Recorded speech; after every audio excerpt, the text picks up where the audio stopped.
Welcome back, সকলকে স্বাগত horror 2.0 21 number এপিসোডে। সঙ্গে আমি আছি সৌমিক। আজকের ঘটনা পাঠিয়েছে আলামিন। তাহলে চলো ঘটনা পড়া যাক। কিছুদিন আগে আমার কয়েক বন্ধুর সাথে ঘটে যাওয়া মর্মান্তিক ভয়ানক ঘটনার বর্ণনা করছি। আজ থেকে প্রায় 9 মাস আগের ঘটনা।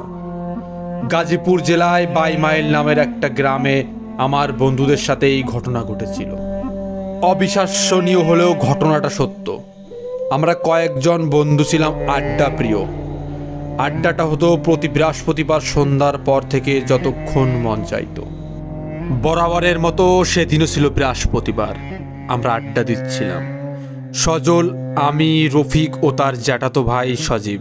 আমরা হাসি ঠাট্টা করতে করতে রাত তখন প্রায় 11টা বাজে।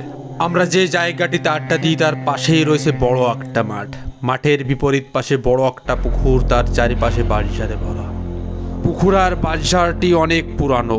ছোটবেলা থেকেই অনেকের মুখে নানান কথা শুনেছি। ওই পুকুরের পানি নাকি কখনোই শুকাতো না। আমরা যখন কথা বলছিলাম, রফিক লক্ষ্য করলো যে বাঁশবাগানের মধ্য থেকে একটা সাদা বিড়াল পুকুরের উপর দিয়ে হেঁটে আসছে। রফিক আমাদের বলল, দেখ দেখ, বিড়ালটা পুকুরের উপর দিয়ে হেঁটে আসছে। আমরা সবাই ওর কথা শুনে পুকুরের দিকে তাকাই। কই, কোথাও তো কিছু দেখতে পাই না। আমরা হাসি ঠাট্টা করে কথাটি উড়িয়ে দিলাম। আর ঘটনার শুরু এখান থেকেই। কিছুক্ষণ পর রফিক আবার দেখতে পেল সেই সাদা বিড়ালটি আমাদের চারিপাশে ঘোরাঘুরি করছে। একটা ইটের ভাঙা অংশ নিয়ে রফিক ছুঁড়ে মারল বিড়ালটির দিকে। সঙ্গে সঙ্গে নাকি বিড়ালটি অদৃশ্য হয়ে গেল। রফিক আমাদের কথা বললে আমরা কেউ তার কথা বিশ্বাস করিনি। আরও কিছুক্ষণ আড্ডা দেওয়ার পর আমরা সবাই যার যার বাড়িতে চলে আসি। বরাবরের মতো সামনের বৃহস্পতিবার আমরা আবারও আড্ডা দিতে আসি। সেদিন সবাই এসেছে, শুধু রফিকের জ্যাঠাতো ভাই সজীব আসেনি। যখন আমরা সেদিন আড্ডা দিচ্ছিলাম, ঠিক তখন আমাদের সবার মনে কেমন একটা ভয় বিরাজ করছিল। ওদিন বাঁশঝাড়ের দিকে যখনই তাকালাম, কেমন যেন একটা ভয় আমাকে গ্রাস করে নিল।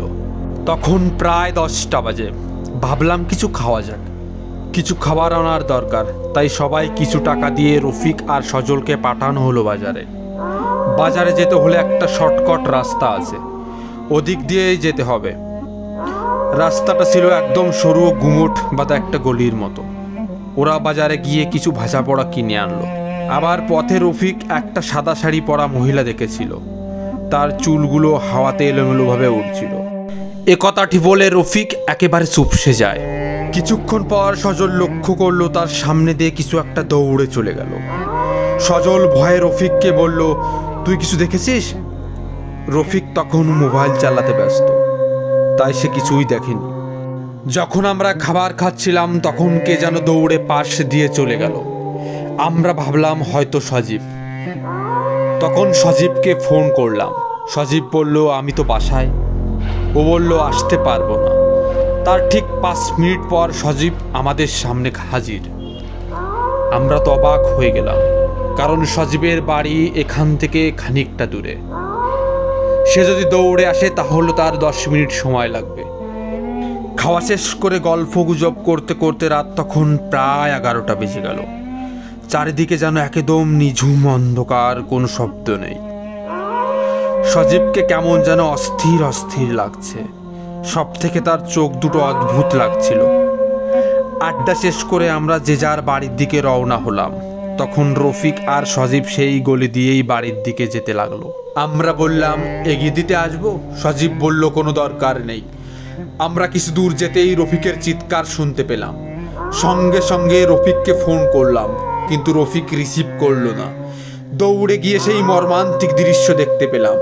রফিক মাটিতে পড়ে আছে, ছটফট করছে, গলা দিয়ে কল কল করে রক্ত ঝরছে। সারা শরীরে খামচির অসংখ্য দাগ। পাশে সজীব নেই। সজীবকে সঙ্গে সঙ্গে ফোন করলাম, কিন্তু সজীব ফোন তুলতেই বলল, এত রাতে ফোন করছিস? সব কিছু খুলে বলতেই সজীব বলল, আমি তো বলেছিলাম তোদের আসতে পারবো না। সঙ্গে সঙ্গে রফিকের বাড়ি ফোন করলাম। তারা আসতে আসতে রফিক আমাদের মাঝে আর নেই। সবাই এসে তার ডেড বডিতে নিয়ে গেল। এই ঘটনার পর থেকে ওই গলি দিয়ে এখনো পর্যন্ত কেউ যাতায়াত করে না। রফিকের মৃত্যুর কারণ এক রহস্যময় থেকে গেল। তাহলে আমাদের সাথে যে সজীব ছিল সে কি কোনো শয়তান নাকি কোনো অশরীরী আত্মা? কমেন্টে আপনারা অবশ্যই বলবেন।